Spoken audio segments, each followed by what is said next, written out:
Hey, welcome to Guitar Knobs, the guitars, gear, noise, and nonsense podcast, hosted today by these knobs.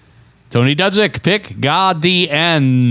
Jared Brandon with Brandon One Pickups. Hey, everybody, it's me, Todd Novak. Welcome to the Guitar Knobs podcast. We are thrilled to death that you are listening to our show just right along with us. It's like we're all sitting on a very small couch, all squished together, sweating. Well, maybe not sweating. It's not sweating. It's Well, if we're actually sitting down the wrong road there, between buddy. you guys. That's right, middle seat Todd. Right. I am. Don't go down the wrong road. See, Todd. And not to be forgotten, maybe most sweatiest of all is our special guest tonight. Who are you, special guest? My name is Brian Bicknell. I'm with Spruce Effects. We make guitar pedals, and I am actually very sweaty, so... All right. Yeah. Like by nature? Yeah, just by nature. I mean, right now... That means you're physically fit. Yeah. Sweaty by nature. That was I run hot. the rap group that never really took off. But you're in the perfect location if you sweat, aren't you? Yeah, you know, it's been hot lately, so like anything above 80, and I'm in like Buttertown, it becomes Sweat Town. So. Yeah. Right. On this week's Perspiration podcast. I use Mitchum. I don't know about you Yeah. guys. That's what my dad used to use. Mitchum? Yeah. Roll Yes. on, yeah. It's the only I had stuff a my... weird friend who used it. 62, Jared? No, my wife wants it unscented. She hates smelly armpits. Yeah. That smell good. Well, there you It's go. loaded with aluminum. Maybe there's something else going on. Yeah. Probably. Anyways. You see my shirts. I think they're aluminum under the arms. I got to get us out of here. Okay. Hey, everybody. We're really excited because we've got Spruce Effects on. And we've been following Spruce Effects on the old Instagrams for a long time. So we were really thrilled to be able to find out what Brian has to tell us about his story and his pedals and things that are going on with him in his pedal world. Before we get there, Brian, is that okay with you? Yeah, of course. Okay, great. What are you drinking right now? Anything cold to drink, hot to drink? What are you wetting your whiffle with? What are you wetting your whiffle with? I've got a Coke Zero. Nice. What? My favorite. I Yeah. love Coke Zero. How can you? Yeah. How does anybody? There's nothing drink in that? it. It's zero. It doesn't. Yeah. But it doesn't even taste It like. tastes exactly like Anything. It's Coke. the same. It's the same exact Oh thing. my It goodness! tastes exactly like Have you guys tried the... I also have a half-drink can of Coke Life in front of me. Have you tried that? Coke Life. life. Yeah, check this out. This will blow your mind. It's less calories, so There's a it's cocaine joke in there somewhere. No, there's Coke Life. It'll blow your mind. it'll make you feel alive. But it's cane sugar and stevia, and it's like almost half the calories. And I decided to try it out. I don't like it because it's not real Coke, and if I'm going to drink a real Coke, I might as well just go full bodied. Yeah. But I like the Coke Zero. I like making mixed drinks with Coke Zero because it Yeah, I do tastes too. like regular Coke. You Yeah. are out of your mind. We need the Coke Pepsi test. Yeah, A blindfold test. I can do it. I can do it so easy. Well, God. it doesn't matter because Pepsi's better than all of that stuff. But anyways, on the other soft drink show, we're going to get moving around here. Don't we have some people to we thank? sure do. We need to thank all right, Rode Mics for hooking us up with the Rodecaster Pro machine, the thing The that looks command like module. the Darth Vader of podcasting, and we also have our Procaster mics with our articulating arms. We're back in business, baby. Back in business, baby. No Roadmasters this week? No Roadmasters. Just a roadcaster. Yes, that Roadmaster is many things. That is a term. That is a name. A label name for so many things. It's crazy. Yeah. Everybody go look up Roadmaster and you will have everything from bikes to cars to all kinds of stuff. Nice. I couldn't think of all the other things. Anyways, Didn't Tires? Peavy have a Roadmaster amp? Yeah, I think they might have. probably. think they Well, did. he invented a lot of stuff, so might as well. Maybe he invented the original one. Don't think so. No. All right. We also want to remind everybody that we are on the YouTube, and now it's just a podcast right now. So you can listen along, and you can look at our big three dumb faces. That's how you know you're on our show. We also have all of our old library, but focus on the early stuff. I mean, don't focus on the early stuff. Focus on the later stuff, because that is literally warts and all back then. But we were doing it. We were making it. We were making it happen. Some good times back Primitive. then. It was a little bit primitive, and we didn't have all of the whole show layout. Well, we quite certainly yet. did not have the Rodecaster Pro. No, we didn't. We did not. But I know something we did have. Fun. Love. Oh, Fun. fun, love, love and fun. I guess we could put love in there. Okay, all right. And actually, you make a good point, because I am pulling forward some of our earlier guests, because a lot has happened since we've talked to them. Just like Copper Sound Pedals, they were one of the earlier guests. Yeah. Lots gone on since then. So we Yeah. you know, It's a really good idea. we want to hear what's new with a lot of all of our older friends. All right, let's get into what's going on in our music worlds this week. We're going to start off with Tony and then head over to Brian. And Brian, where are you calling from right now, by the way? Like geographically or Geographically. Redwood City, California. Oh, man, I love it up there. Yeah, it's nice. I absolutely love it. Do they have any trees there? No, They have not anymore. a few. Yeah. Yeah. Tony, hit it. So I don't know, an episode or two ago, I was talking about the 108 guitar book, which is absolutely beautiful. Came in, it was everything that I remembered, and the beauty of it is this photographer treated the guitars more like objects of art, as opposed to the typical guitar book that has here's the body, here's the headstock, here's this. So she focused in on some really cool features on a lot of the guitars. So that one came in, and I had also bid on a paperback version, which is when you hold the two up side by side, the paperback version is about 30% smaller in size. Oh. So the photos, they're nice, but they're not as nice as the big, heavy. I just love a big, heavy, leather-bound kind of book. So now I have a copy of each, so I'll take the paperback down to the shop, so I have that down there. But I got that one for a steal, too. So Nice. So I'm very happy, and I like books. That's great, man. If I can't appreciate afford it. the guitars, I buy the books. I dig it. Super duper. Brian, tell us what's Yes. up. Well, I have been, you know how everyone kind of ebbs and flows in like the gear addiction, and it flares up sometimes. Yes. I'm in like a I have hot, no idea. I'm in the hot zone right now. So I've been purchasing some things, for better for worse, in every category, I guess. So like to start out with, I've basically replaced all the pickups in my guitars with Righteous Sound pickups, which are phenomenal if you haven't had a chance to check them out. So Telecaster, ES335 style. What else do I have? Jazzmaster. I don't have any P90s from them yet, but I'm going to probably do that next. And they're just so great. And so I've been like really digging, like opening up all my guitars, and because it's kind of in the general wheelhouse that I'm operating in, but it's a totally different world, and it's a lot of fun to rewire a guitar up when you're, knee deep in PCBs all day.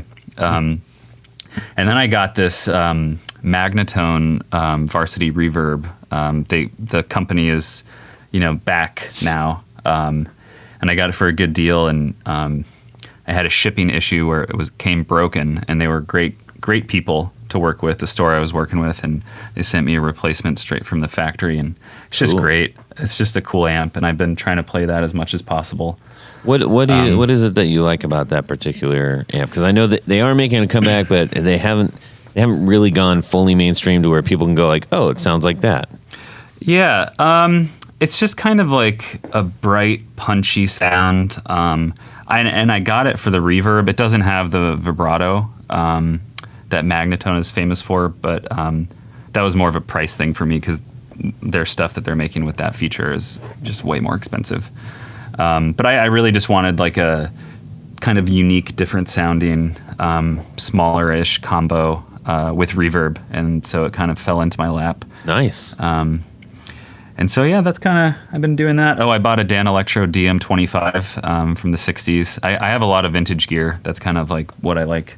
That's your weakness, your kryptonite. Yeah. And so, like, I have all my reverb search filters, like, for mint condition or excellent condition stuff from the 60s. So it's like, you know, the ridiculous thing will pop up now and then, like the $10,000 Vibrolux or something. And then once in a while, it's like, ooh, that looks nice. That's not too expensive. So yeah, that's always fun if you can find something. I found an odd one that with Tony and I were talking about guitars, and it was just kind of fun to go, oh, look at this one, you know, and went a little bit back and forth, and it's still out of my price range, but most things are. So yeah, I got a good deal on Craigslist for that Dan Electro though, so that's good. Yeah. Jared, how about yourself, buddy?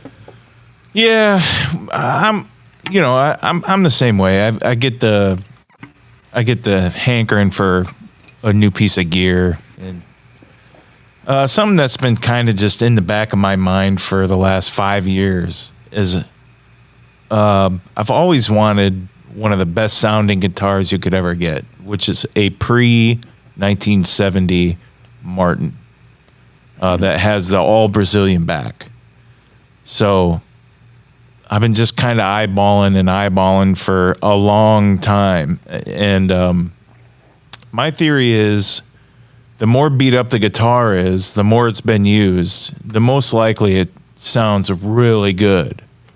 Because, if it's in mint condition, why hasn't it been played? You know what I mean? Right. So give me the old beat up Martin. And so I found one for a really good price. And I bought it yesterday, and I'm getting it tomorrow. Nice. Ooh, fun. And he just used regular UPS. He charged a lot. He was going to charge me $200 shipping. What? Yeah, and I looked on the thing on his, on the description, and then I email him like, "Hey man, what's with the $200 USPS first class?" And he's like, "Oh no, I got hammered. His price is not negotiable. I got hammered last time." I'm like, "Really?" He's like, "Yeah, don't worry. I'm gonna ship UPS, and I'm gonna use plywood." And then I said, "Oh." All you had to say was plywood. Like a crate. So, like he's going to crate it up. Oh, yeah. He's going to crate that thing up, so nothing's going to happen. So I was really happy. I'll pay more money as long as they do anything they can to protect it from the evil forces of the delivery man. Interesting. Your delivery man's not going to like hauling up a 60-pound crate. Actually, I'm like friends with all those UPS guys. I try to do my best to, hey, you need a water, or how you doing? How's the kids? I try to be as nice as possible so they remember that. Yeah. So they don't, try to score a goal on my porch with a box. Ace Ventura style. Right. So I mean. Yeah, that's cool. Where's it coming super from? duper North Carolina or South Carolina. Oh, okay. Yeah, so excited about it. And he had a demo and everything, sounded good on the demo, but when you have it in your hands, I think I know how good a guitar really sounds when somebody else is playing it and I'm right in front of it. Right. That's when you really know. Mm-hmm. Like a microphone. So, exactly. Yeah. No, when you're, No. when the sound hole is away from you, you can't hear it very well. Like a microphone. No, like a speaker. Yeah. Yeah, let's do that. What about you, Ted? That's my thing. Why you Tony doing and I are having fun with Jared because he's like way off mic. He's like, yeah, like a microphone. Like mic. Yeah. I didn't even realize it. Yeah, That's what's so funny about it. Well, I was I've gotten a couple interesting things on the board as of late, and I was having some fun with the Hello Sailor pedal. Hello, that was Sailor. Hello Sailor that he made up for me, and was just kind of tweaking around with some tones and stuff, and then I hit a chord and I was like, dang, man, that sounds a lot like everything on Electric from the Cult. I was like, well, guess I'm going to stay here for a while. And it was just great. Just down in the basement, not playing my own music because like sometimes I got to take a break from like trying to make stuff and then it was just great just to go, oh yeah, this one too, Wildflower, bang, whoosh, so good. Well, that's Billy awesome. Duffy. Thank you, my man, wherever you are in the world right now, for making your kick-ass rock and roll. Oh, here he comes now. What? Special guest. Yes. Boy, that would be a treat to have him on. Yeah. Because I'm sure he listens to the show. Oh, yeah. He can't wait till the next episode comes I know. He's on pins and needles over there and wherever in Hamfordshire, Jensen. in England. Anyways, I think it's time for some of this. 1, 2, 1, 2, 3, 4 on the floor. Tony Baloney. No. If you found yourself in a knife fight, would you rather have a Tour Gear Design patch cable or a Coke Zero? I do like Coke Zero an awful lot. Yes. And I think you could throw a can. Is the can filled? You can. You throw that can. You know why? Because you want to hang on to that Tour Gear Design patch cable. I'm keeping the cables. Because they're fantastic. That's why. They're like crepes. They're like crepes, but they're different. They're actually patch cables. And they are so flat, and they are so well built, and they are so affordable that you would be a dum-dum if you didn't get some of those. Who you call a dum-dum? Think about it. For a couple of cans of that Coke Zero, you could end up with a really sweet piece of gear. Yeah. And you would be lasts a long time. They last a long time. And they're cool. And they cool. work. They work. And they take up like zero space on your board. Just like a Coke Zero. Well, don't pour a Coke Zero on your board. Don't do that. Anyways, head on over to tourgeardesigns.com/discounts/the guitar knobs, and you will get 10% off your entire order. Nice. You can do up your whole board for very little dough. Do you have that on our website? Very little People can headache. Just click and go there. I will. I think you should. I know I should. Because people love to point and click. I'll tell you where it is. If you go to our Instagram, it's on the bio link in the link tree. So there is a direct link there. That makes it easier. Do that. Anyways, check them out. They're fantastic. They were on the show. You can Should they subscribe while they're over there? They should subscribe. Doggone it! It's so easy. All you got to do is hit follow. People, if you're on the Instagram, just hit follow. But anyways, more about Brian Bicknell right now. Nice segue. Yes, we're gonna find out his actual 4 on the floor. That's what we're doing right now, and we can't wait to hear it. Brian, tell us your 4 on the floor. All right. I gave this a lot of thought. And as someone who builds guitar pedals, I just don't really use them that often. And it's not because I don't like them. It's because I'm too busy designing and building pedals for you. So Good answer. Did you rehearse that? No, I just made it up. But I do have some sort of standout favorites, some from friends and a couple vintage ones. So I think I'm going to start out with and I'm holding it right now too. I've got them in front of me. The Pelican Noiseworks Pelotar. That's a good one. And if you're not familiar, I don't know how in depth you want me to go with my love affair for these effects, but dig in deep. Give us the love, baby. Deep, okay. Deep. But I consider Leon to be a good friend. We've collaborated a few times before. We have 2 of our own versions of the Pelotar, but I have the original one in my hand. And I think it's like serial number like 30 or something. So Wow. I'm not going to sell it ever, but it's great. It's just such a cool idea. In the world of dirt, you don't get to see a lot of unique sort of operational ideas. Like there's a lot of unique sounds, and fuzz and dirt can sound different, but the blending of these 2 very different fuzz with the treble that sort of acts in reverse for the respective circuit as you change it, which is really cool. So it's kind of hurts your brain to like try and think about what it's doing. So you just kind of like are forced to play it and just find where you like it, which I really like. And it's just such a cool idea and a great pedal. And he's done well for himself with this little funny graphic of a pelican with a horse's head. So, in case you were wondering what a pelotar was, that's what that is. It's a mythical creature. It's a really good pickup. I mean, pedal. Pickup. Yeah. Yeah. It's a pickup pedal. Pickup on my mind all the time. No, it's a really good pedal. Yeah. Didn't he used to have the plush pelotars too? Is that the, Yeah. Yeah. He had The little toy ones. Yeah. Yeah, those are cool. I don't have one, but if Leon's listening, he should mail me one for free. Leon, get him on. Last I think when we had him on, he was in the process of reordering. Yes. Oh, Yes. great. Indeed. Yeah. Cool.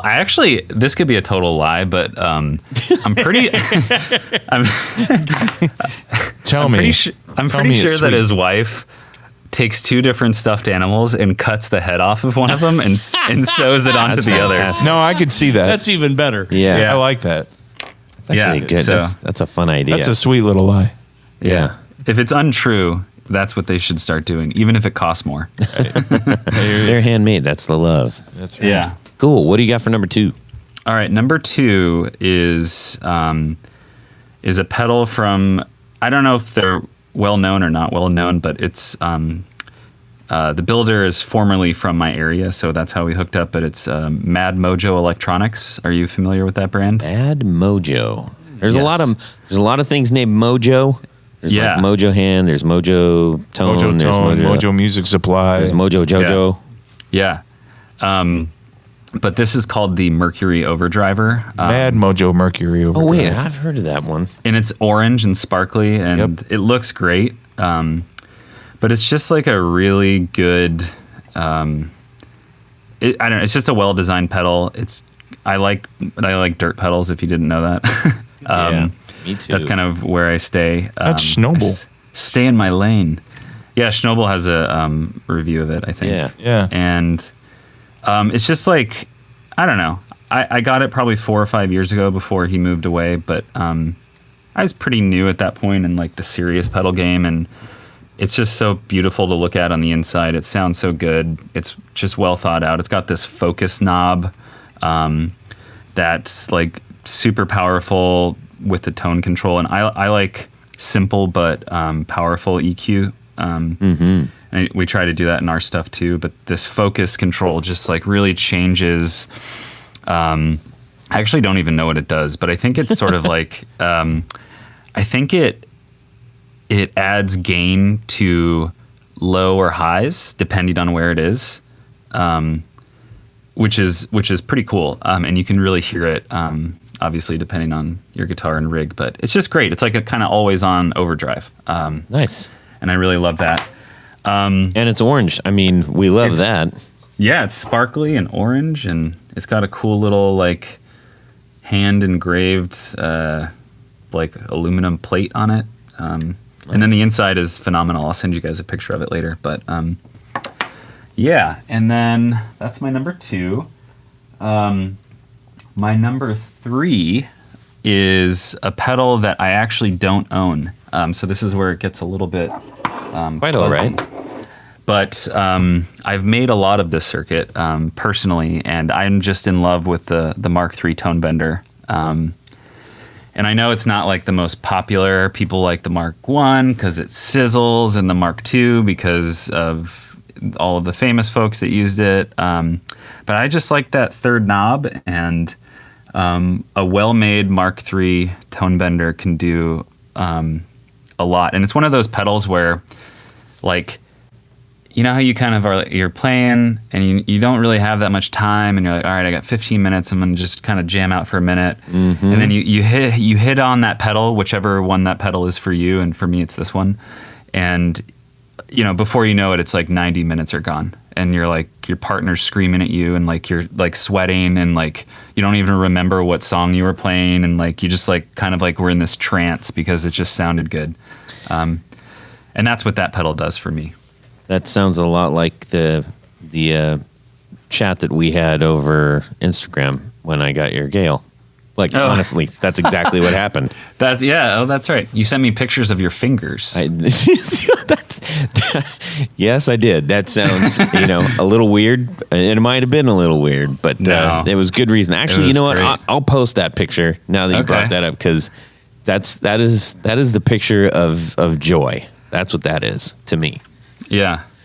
I really appreciated that, so thank you. You better believe it, man. You need to make a life-size poster of that. Okay. To be really small. Anyways, okay, that was weird. How about number 4? All right, number 4 is another kind of cheater one. I apologize, but it is it's the first pedal that I ever made, and it's not my circuit, so I'm not cheating. It's not one of my products. I will never sell it. But it is a DIY circuit called the Runoff Groove Supro, and they spell it Supreaux.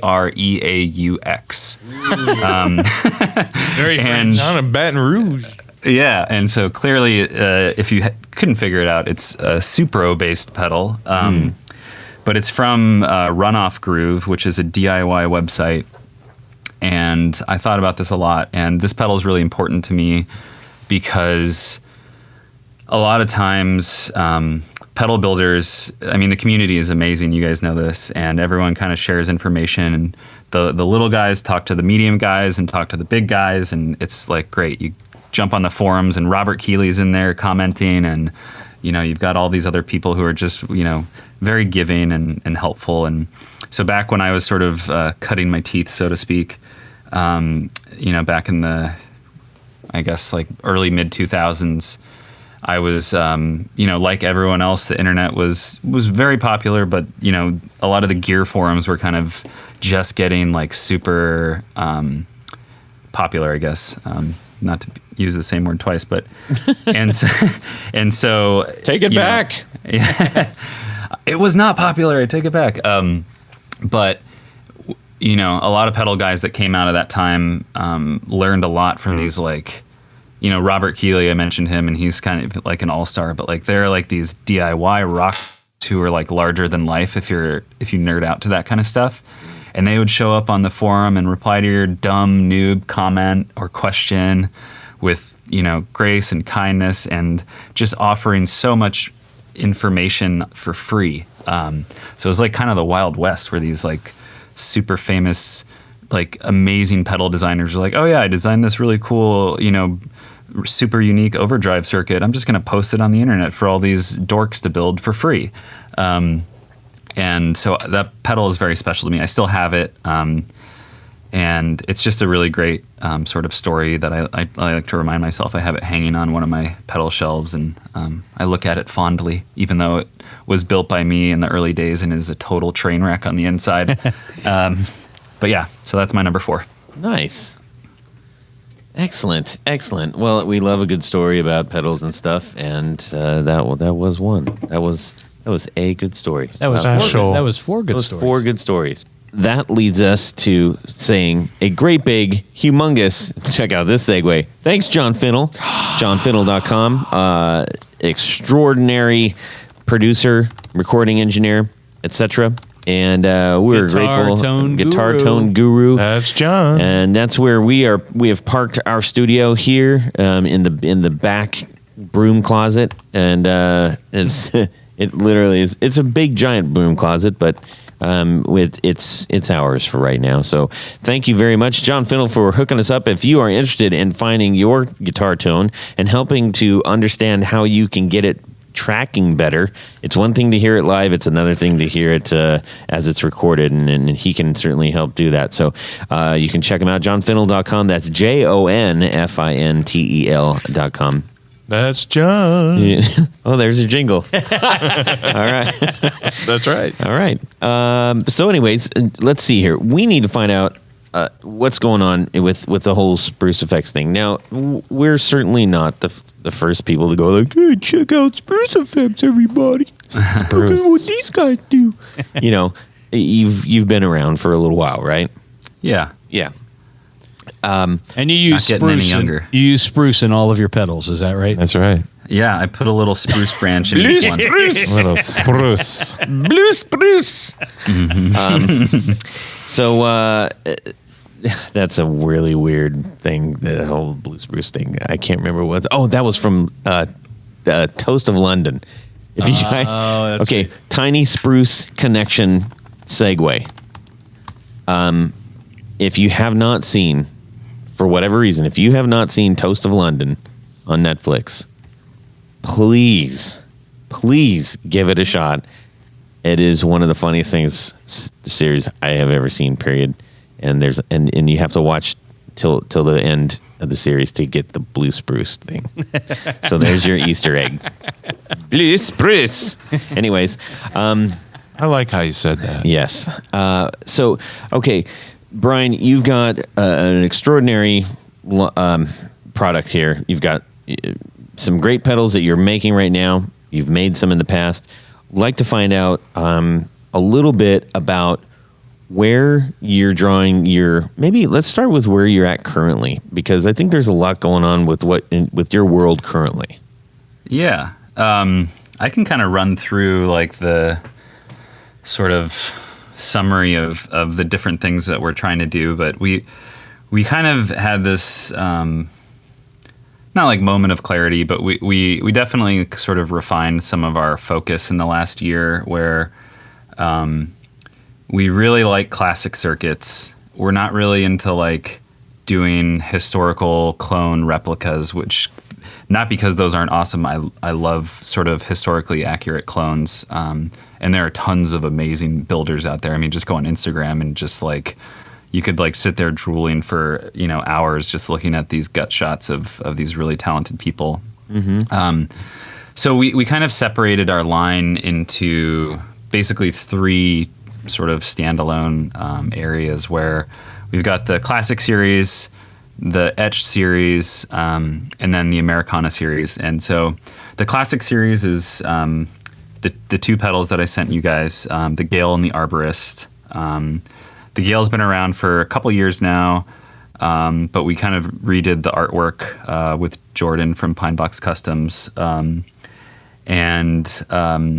But those are totally unique sort of homebrew circuits that we worked up. So they're not clones. They're not based on anything or derivatives. I mean, you'll find elements of things in there because there are only a few ways to distort your guitar. But at their core, they're pretty unique. And that's what we want to kind of keep for the classic series. And so we've got another one coming out hopefully soon. And the etch series is kind of where we're keeping all of our clones. We started doing these laser etch pedals, and it was funny. Like I was like, you know what? I'm just gonna laser a tree onto a pedal and see what happens. And then people really liked it. I guess people are into like minimalist stuff. I personally don't get it, but whatever. If people want it, I'll give it to them. And that was a joke, by the way. I think they do look cool, but that's where we're doing sort of like our favorite, like our best of classic stuff. So like you can get a germanium fuzz face, you can get a Rangemaster, which in our opinion is the only guitar pedal ever needed by anyone. If you could only have one, That's a popular opinion by many. Yeah. And when I said that I don't really play guitar pedals, that's a lie. I'll always have a Rangemaster decimating the front end of my amp. Ooh, decimating. I like that. Yeah, turn it up all the way. There's no reason not to. 20 decibels straight in, no big deal. And then so yeah, we're just doing sort of like fun, pretty inexpensive as far as like handmade germanium fuzz pedals go. And the package is cool, and we're changing up the colors, which has been really fun. And so that's kind of the etch series. And then the Americana series, which is kind of like our premium. May I ask you really quickly about the etch series? Are you just going to hold right there, or is there anything you're going to add to that? Yeah, we're adding stuff at least like in the background all the time. We have like 5 3-knobs that we have sort of in development that aren't available yet. But we're working on those. I heard that burp. Ah, damn it! It's that Coke Zero. It's so much carbonation. Can't get a kidder. All right, tell me where you want me to pick up. Oh, you're fine. We're rolling. Okay. I said a curse there. word though. You got to edit out the D word. Sorry I will. about that. I will. Okay. Anyways. I like the colors in your Edge series, by the way. Oh, thanks. Yeah. The funny thing about those colors, we just let Jordan pick them all. That's not like something we advertise. It's like, I'm like, hey, dude, I need like 50 enclosures. And he's like, all right, what colors? And I'm like, I don't know, you pick. And he's like, all right, I'll just send you, 10 of 5 random colors. And I'm like, all right, cool. That's fun. And then I just go with it. And then so this last batch, I did like this brown one and this red sparkle one, and they sold super fast, which is great. Yep. They're nice. But it was just like, it's just fun. Like, it's fun to just open up the box of like, they clank these enclosure boxes. You got this like 20, 30 pound box of enclosure, and it's like, it sounds like a box of screws just rolling around. And then you open it up and it's like Christmas, even though it's your own product, which is funny. Oh yeah.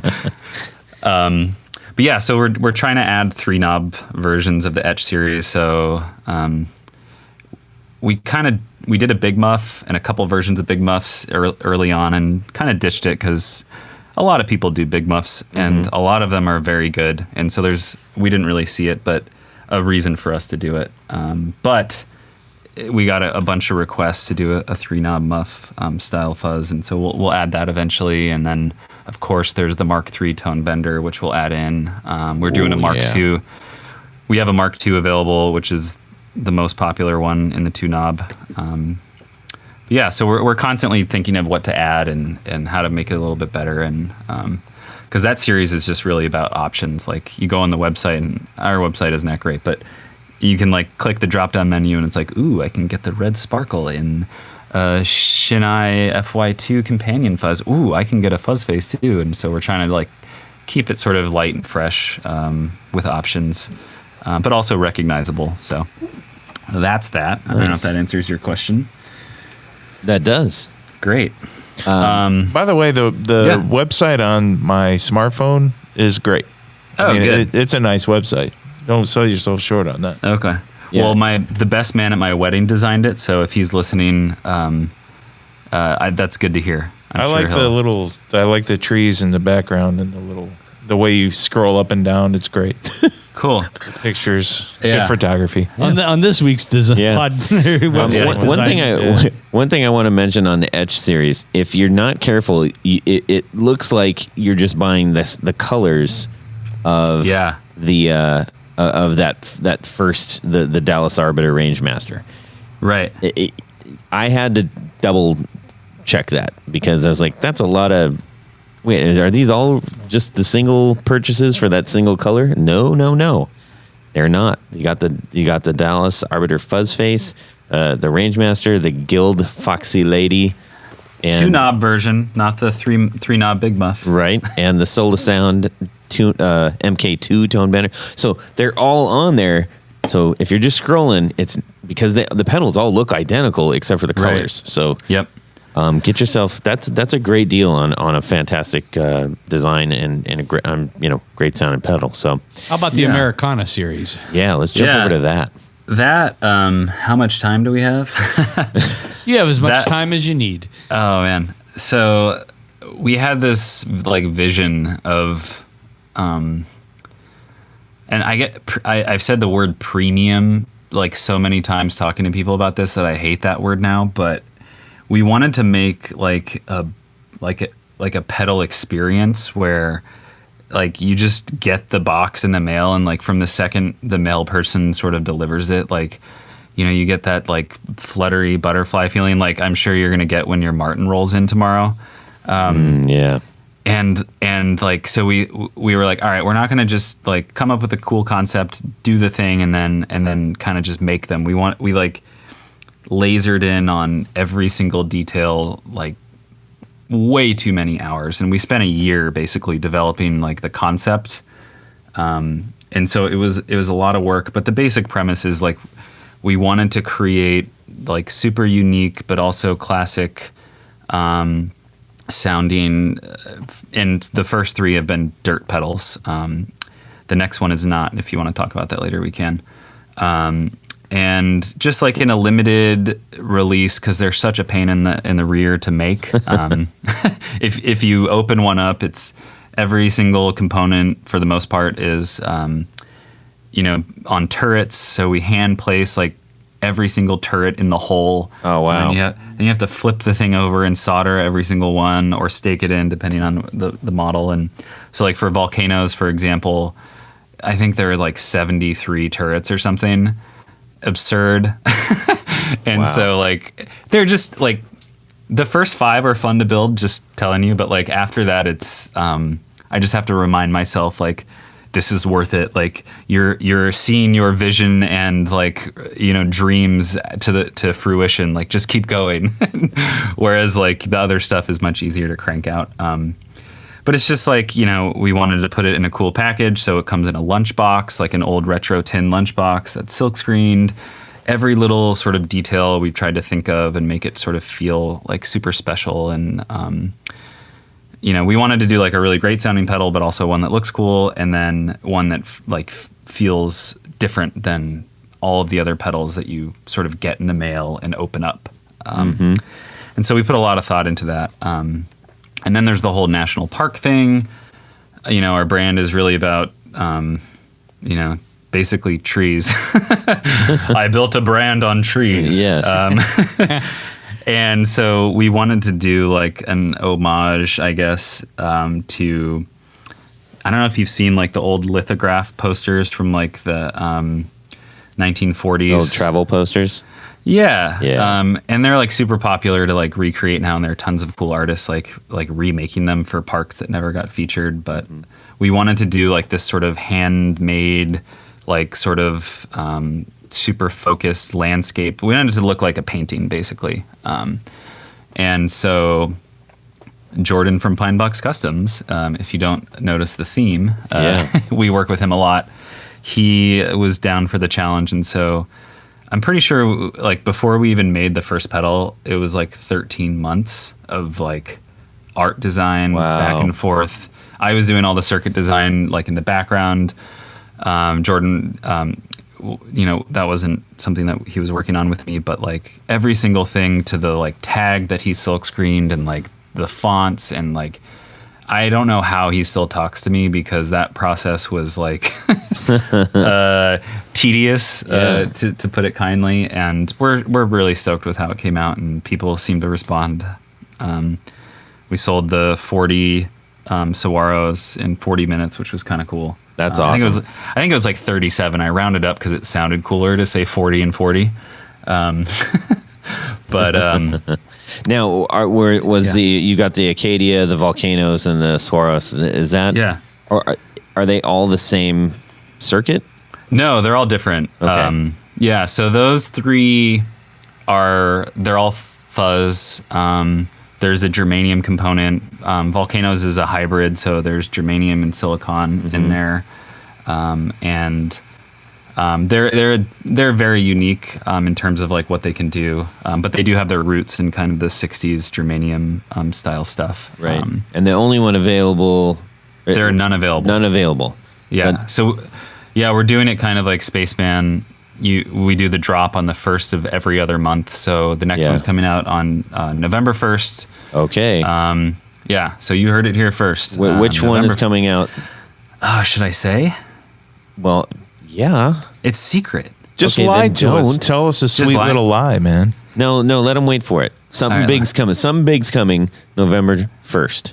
Yeah. Okay. If we can get it working. If you can get it working. Awesome. How much time do I have? What's the date? See, that's really cool that, I like that you're able to say, I've got a core thing going on and I can do these special things, because those special things, it's like, that's the kind of thing that once you start getting, a little bit of that gear acquisition syndrome, that's the thing you look for. And even if it's like, I may have 10 fuzz pedals, but I want this one too. It's okay. Yeah. And it makes it special.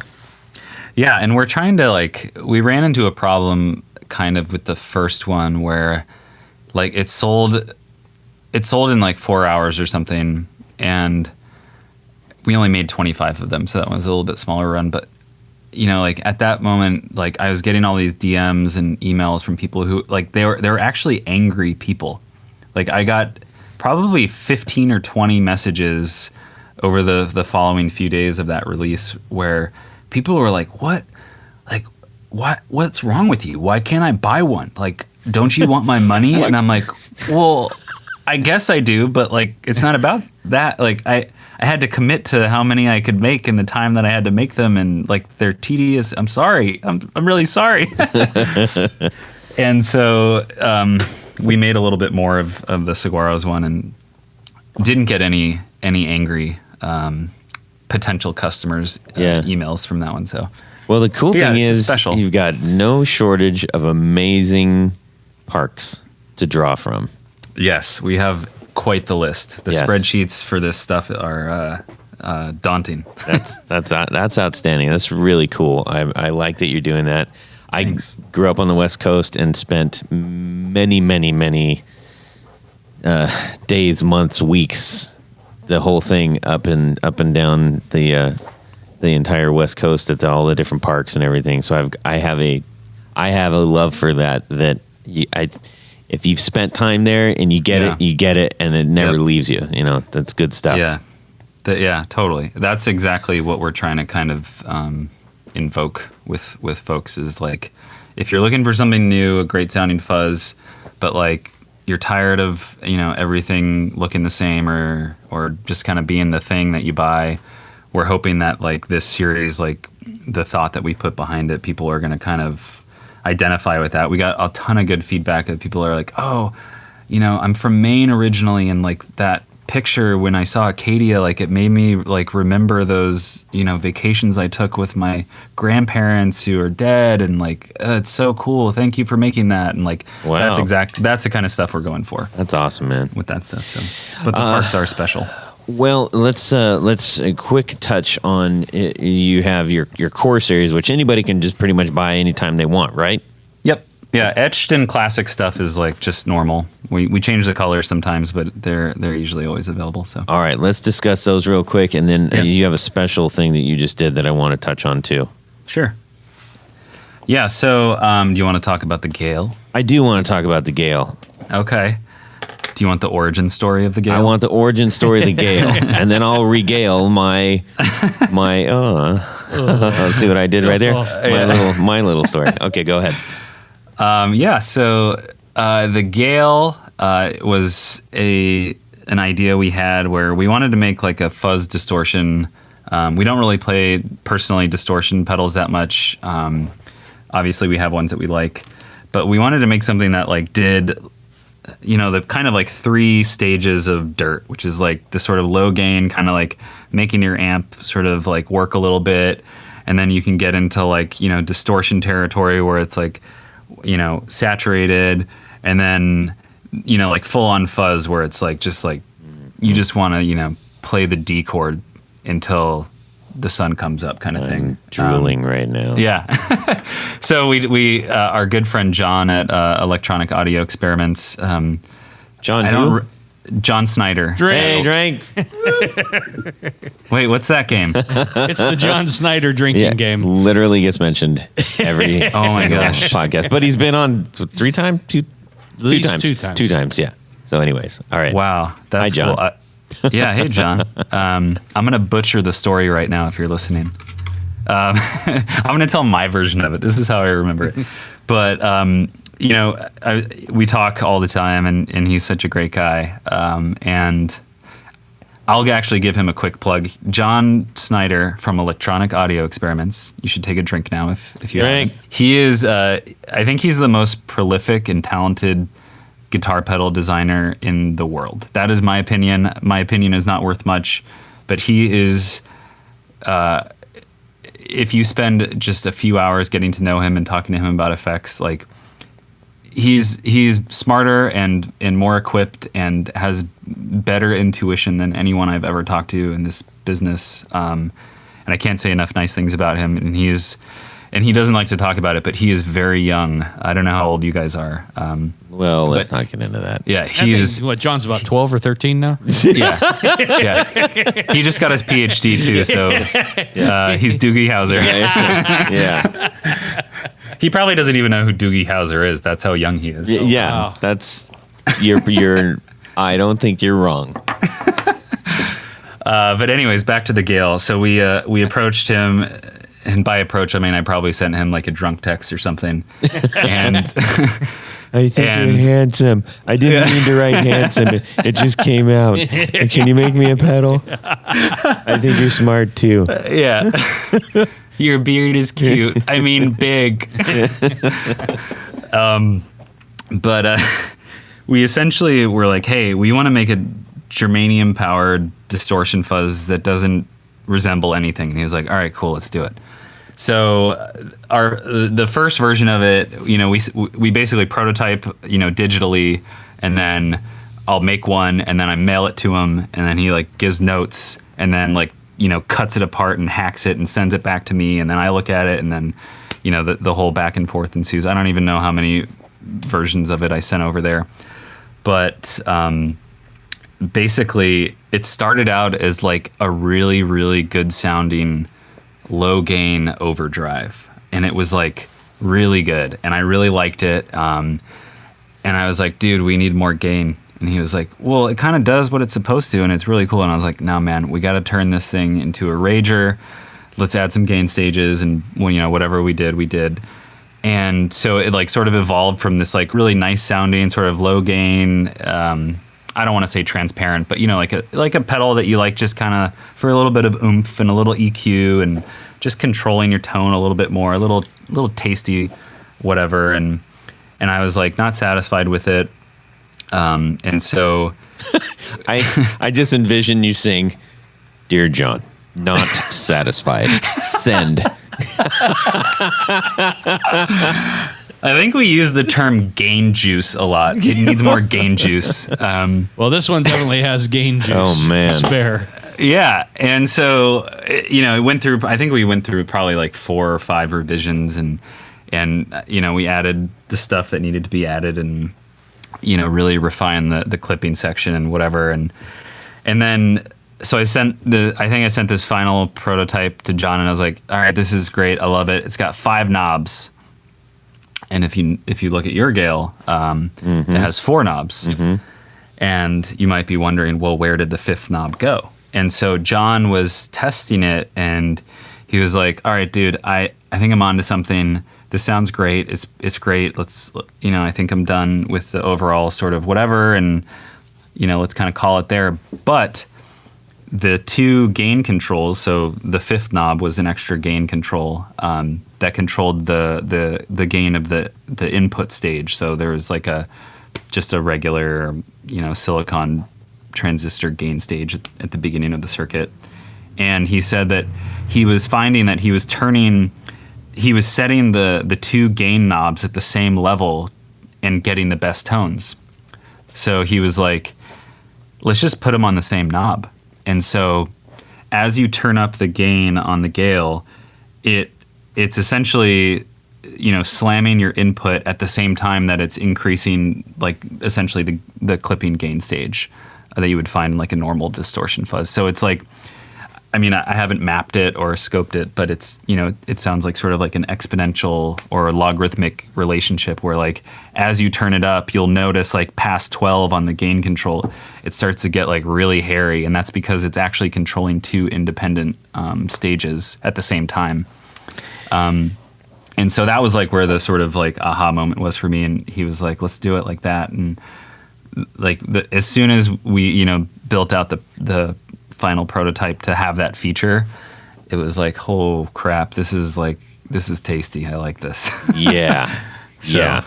And that resulted in my finger picture. Yes. That I'm going to print out full size. Yes. Full size. So when I immediately I called up or I sent a text to these 2 guys, and I was like, dudes. And then I was yapping at Tony and I think I described it as it just added so much life to the sound. Kind of like when you have, if you're really cranking your amp, you can hear other tones happening. Yeah. It isn't just the one signal. You start to hear other things, and to me, that's what it sounded like. And I couldn't put the guitar down. Like, I mean, honestly, all I did was I did the unboxing. Like I do my unboxing thing, and I said, well, I got to plug this in before I go mess around with put the kids to bed or whatever. Well, that resulted in I was in the basement way too long. The only reason I stopped playing, I might have lost my fingers, to be honest, if I didn't have to put my kids to bed. Oh my gosh. That pedal sounds so good. It sounds so good, and it's only criminal because I've just now played it. Oh, Okay, so I highly encourage you, if you have been thinking about getting a new drive pedal, if you have been thinking about trying to find something new or just adding a little extra to what you do, I could not recommend that pedal more. It is so good. So, oh, thanks. and that leads me to the latest special edition thing that you just did that I think a lot of people missed out on. You want to just tell us about that real quick, and then we'll head on over and talk to Jared. Yeah. So we were approached by, I guess, a client or a customer, someone who was familiar with our work or bought our pedals, and they were like, "Hey, we used to live in the Bay Area. Would you be interested in like doing like a fire relief pedal?" And this was like a couple months ago, so it was pretty bad then. And I was like, I think I got the messages, and I was like in my workshop looking out at this, my backyard in Redwood City, where the slogan is "Weather Best by Government Test," which is a funny slogan. We can unpack that later if you want. Yeah. But in the sky was like orange, and it was like dark, and it was like 3 p.m. And I was just like, "Sheesh, this is like bad news." Yeah, I'm down. Whatever you want, let's just do it. And so he was like, "Okay, cool. I'm a graphic designer. I'll work on the artwork. And what are you thinking for circuit or just overall feel?" And I was like, "Well, let's do a Gale, and we'll see what artwork you come up with, and then we can kind of go from there." And we went back and forth for a while, and he had, I don't know how many different versions of the art, but maybe like 5 or 6, and we picked the one that you see, which is, it's a redwood branch with a redwood cone, and redwood is fire resistant and very hardy tree. And if you've never been to the Northern California Bay Area, you should definitely come just to see the trees, the Avenue of Giants, and all of these amazing, and also not to leave out the sequoias, but I always like to go out there camping and whatever, and think like, what did the first people who saw this like think? Like, they see like this 300-foot tree, 200-foot tree with a diameter of like 15 feet. Yeah. What crossed their mind? Like, why is there an organism on Earth this big? Yeah. And this old? And so, I thought that sort of metaphor for the artwork, the redwood branch, really kind of like resonated with us. And so we went with that artwork. And then our enclosure person, F5 Metalworks, Jacob, who does a lot of people's stuff, I was talking with him. I was like, "Hey, we're going to do a small run, like 25 of these." And he was like, "Cool, like what's up with the branch or whatever?" And I was like, "Oh, we're going to, donate all the proceeds to fire relief. We're just doing it kind of like a fun, trying to do our part kind of thing." And he was like, "Oh, this is like a charity thing?" And I was like, "Yeah." And he actually donated the enclosures, like 100%. Way we cool. didn't pay a dime. And that's like a huge part of the bill of materials for any pedal is the enclosure. Like, a lot of the stuff is pretty cheap to make, and the enclosure, like you just can't get around it. It's a lot of metal. It's powder coat. It's print. It's expensive. And so, Jacob at F5 was like, I'm going to cover it all. I'm going to send them to you for free. And I was like, wow, this is crazy. And then that's where I kind of got the idea for like doing it like 100% of proceeds. Cause I kind of been like seeing a lot of, asks for money out there. And, a lot of it, you don't really know where your dollar's going. Is it like 20%, 80%, 93%?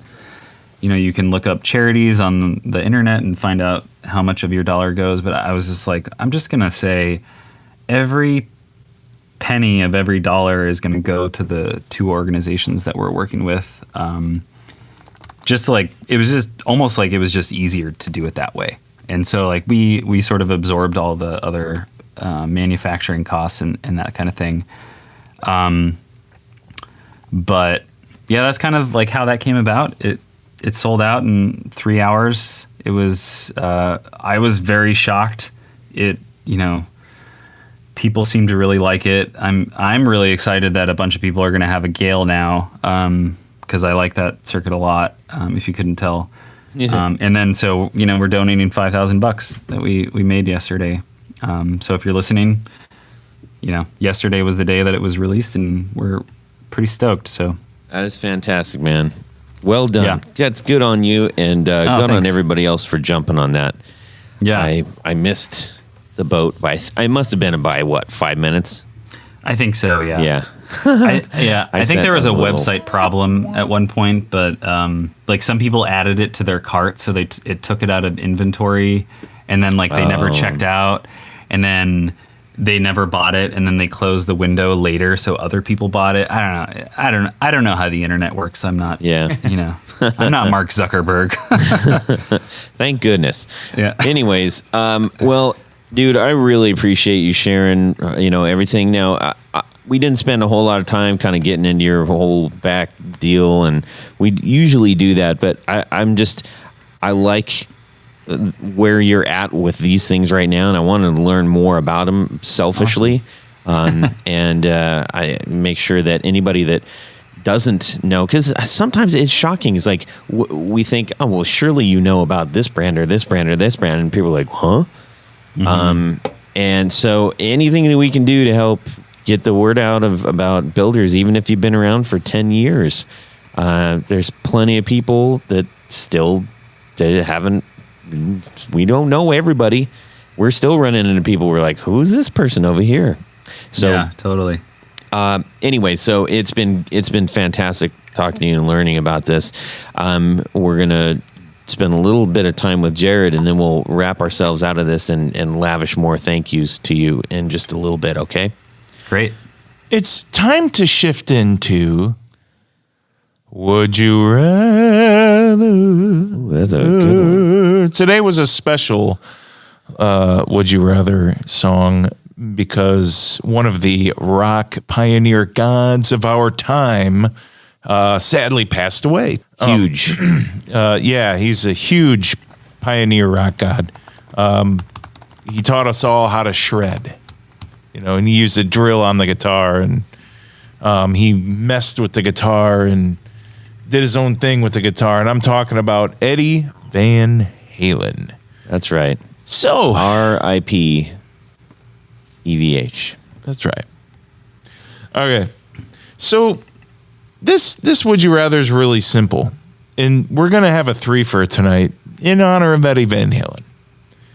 So would you rather have the white and black Frankenstrat, the real early one, or the Bumblebee, which he used on Van Halen 2, I believe, or the famous red Frankenstrat with the, I don't know if it was a patent number, PAF in the bridge or a PAF in the bridge, and a red looking bobbin Strat that did nothing. It was just there in the neck with an exposed switch. Yeah, this is did nothing. the one that a huge amount of people.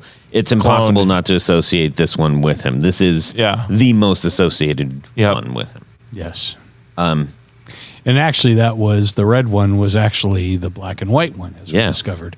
Yeah. So he started off the black and white one, had a pick guard. It did have a probably a PAF or some Gibson pickup in it.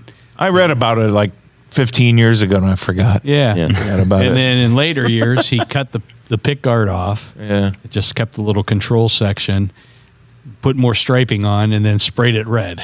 Yeah, and added a bunch of other crazy stuff to it. Oh yeah, coins and things Yeah. in the Yeah. Lifting trim. up the bridge and all Yep. that. You flip the quarter in and Yeah. give it the smart guy, man. That was the OG drop D, I believe. It was a, I I don't know. And lifted up the bridge. Did someone just hum a D? You know, it swung around. So cocked the bridge. Anyways, Yes. who knows? That there's so much lore in that thing. I could be dead wrong. I could probably be right. Who knows? Okay, so we got a threefer. Now, the white one associated more closely with the very first Van Halen album, the one that most of us all fell in love with. This Van Halen 2, we got Bumblebee, and then later on migration into the Frankenstrat, the famous red Frankenstrat. So, Tony Baloney, what are you doing? Well, you know, the Frankenstrat, whether it is the white one or the red one, they were pretty roughly made guitars. I had a chance to see the real one a couple years ago at the NAMM show, and man, it looks. I think he used a hammer and chisel on a lot of it instead of a router, and I saw it with you, didn't I? I think we were there at the same Yeah. time. It was up at the Charvel or the Kramer booth. Yep. Fender Kramer booth. And the cool thing about the Bumblebee is that was kind of the refined version of that. He said he found out all the experiments on the original one, and then that was the one that he made that encapsulated that. But my choice, I mean, you got to go with the red one. I mean, that's as beat up and as probably worn out. I think that one's probably had a half dozen necks on it over the years too. But that is the guitar when you think Eddie Van Halen. That's the one you think of. Yeah. So I have to go with that. Yeah. Okay, Jared. I'm not going to have a long, drawn-out answer like good old Tony Baloney did, but because of the well-known association, I'm definitely going to go with the red one and the bridge pickup. I've studied that. I've read about that 100 times, and I've read 100 different things about it. What happened? Did he rewound the pickup, and then Seymour Duncan rewound it, and then I don't know. So I'd love to know the actual truth behind it. Unfortunately, I won't hear it from Eddie Van Halen now, but maybe he did. I don't know if anybody out there knows if he actually talks specifically about that pickup. Let me know. If you see any documents about it, or documentary, that's what I'm looking for. But yeah, man, that I would definitely go with the red, just to kind of reverse engineer everything, because it all tells a story. You know. Okay, let's go with Brian. I'm gonna go white. I gotta go original. I don't know. I'm looking at pictures online right now, and Eddie's junk is like way out in the open here. Yep. Pretty much. Which chunk kinda are you is. referring to? All of it. Yeah, no, all of it. I don't know. I like the single humbucking, like, I don't know. I just like white and black. I think that's what it is. Yeah. That's fair. What about you, old Todorowski? Man, well, see, I'm torn because I like Van Halen 1. The hits on that are just, I mean, it's unstoppable. Like, it's hard to imagine. Like, you got Running with the Devil, you got Eruption, you got Ain't Talking About Love, I'm the One, Atomic Punch, like Little Dreamer. I'm going with number one. Doggone it! I'm going to go with number one because that was the root of everything. That's what I'm going with. Okay. As much as I like Unchained, which oh my god, I love that song. That's probably my favorite one of theirs. But the other stuff, it's like you listen to that whole thing and you're just like, where did this come from? And it came from that, and so I want that. Okay. So the poor Bumblebee gets left out. Poor Bumblebee gets left out. Yeah, Van Halen too. Yeah, not my favorite one, but anyways, well, if anybody has bothered going to our website ever, at the conception of the website, I at the bottom put a quote that says, "I play guitar like I'm falling down a flight of stairs, and I hope to land on my feet." And I say this with the absolute most sincerity. I remember standing in a music store when I was a kid, and I went in this music store all the time, and I never bought a thing. And I didn't have a guitar yet, but I wanted one really, really bad. And I saw the cover of this thing, and it was Eddie Van Halen on the cover, and I opened it up, and the very first thing I saw was a pull quote that said, "I play guitar like I'm falling down a flight of stairs and hope to land on my feet." And that changed everything. Thank you, Eddie Van Halen. R.I.P. Have you fallen down some stairs? I probably have. Have you landed on your feet? No. And sadly, that was also probably the demise of where I could have been better at guitar, because I'm like, well, if he doesn't, I've told that story before, but later on in that interview, he said, yeah, he didn't read music, and that was before he started getting lessons from Joe Satriani and everything, and apparently learning how to read music. So I was like, well, if he doesn't have to, why should I? That's right. Anyways, okay. That was the most, maybe the most hearty thing. I almost cracked there a little bit. I'm not going to lie. I mean, it meant a lot to me. Yeah. All right. We need to thank a few people. Yes. Tony Baloney. Yes. At this point of the show, we like to thank a special group of people.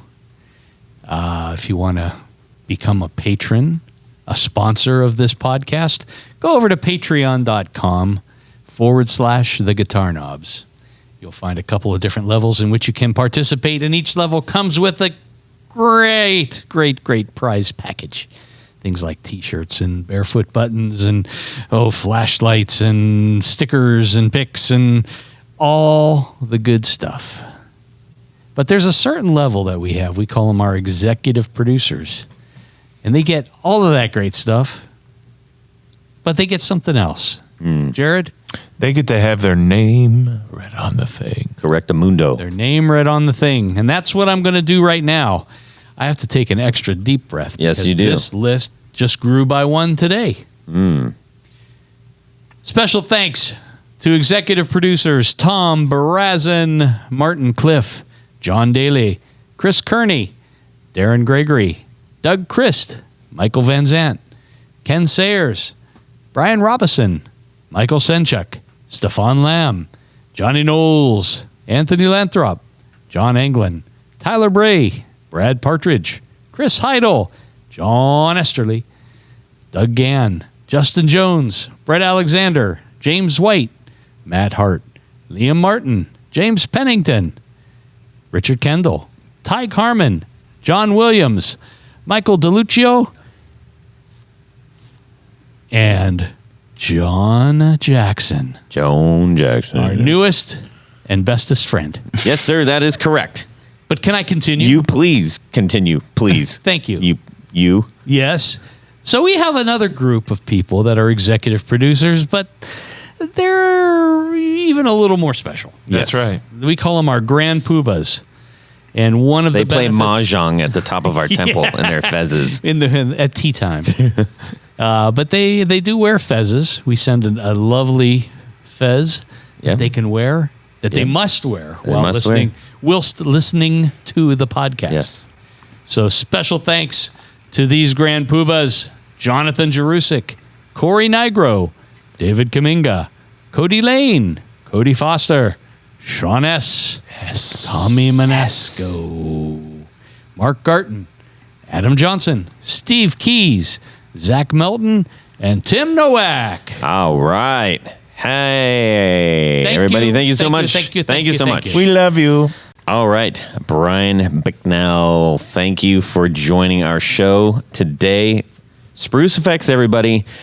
Go check them out. We appreciate you coming on the show, sharing your wares, and telling your story. And we're glad that you're a friend of ours now. Our door is always open to you. Thank you. Oh, thank you so much. So you can go to www.spruceeffects.com. That's where you can find all of our stuff. And if you want a special little discount code, you can enter Guitar Knobs, and you'll get 15% off. And we'll run that until we feel like not running it anymore. So Nice. Holy macaroni. For which pedals?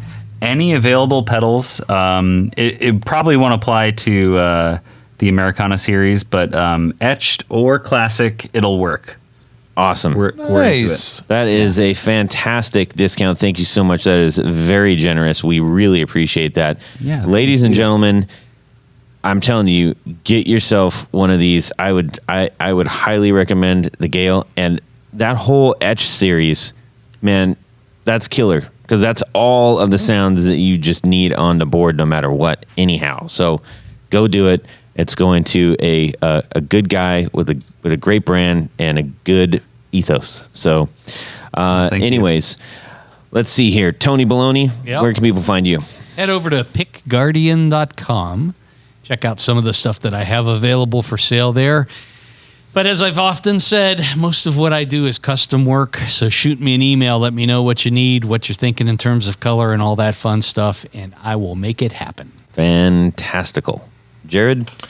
Well, if you need any new pickups, new old-looking pickups to match your old guitar, or anything of that sort, you need a rewind done. And as a matter of fact, our friend Mark Chatfield, guitar player for the Silver Bullet Band. And the gods. That's right. He sent me a Telecaster bridge pickup, and I wound it to standard. But he emailed me, he said, "Hey, great job on the rewind. It measures out at 6.66." And he's like, Perfect. "We're gonna play some Megadeth with this." So I thought that was kind of funny. But go to BrandonWildPickups.com or find me on Instagram, Facebook, and we'll help you out. Awesome.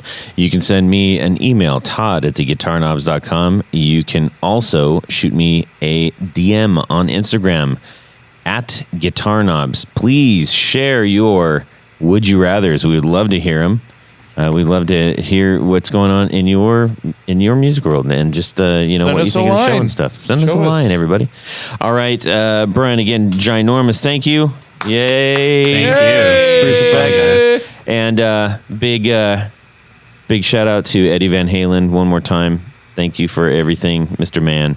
Have a great guitar week, everybody, and subscribe. That was a good clap, Jared. I hurt my A ears. meaningful clap. I think that was meant for my head. That's for Eddie. That you schmuck. Jeez. Way to go, Jared. Tony Baloney. No. I wasn't expecting you to say that. No. Can't do that twice. That'll suck. Oh, my God.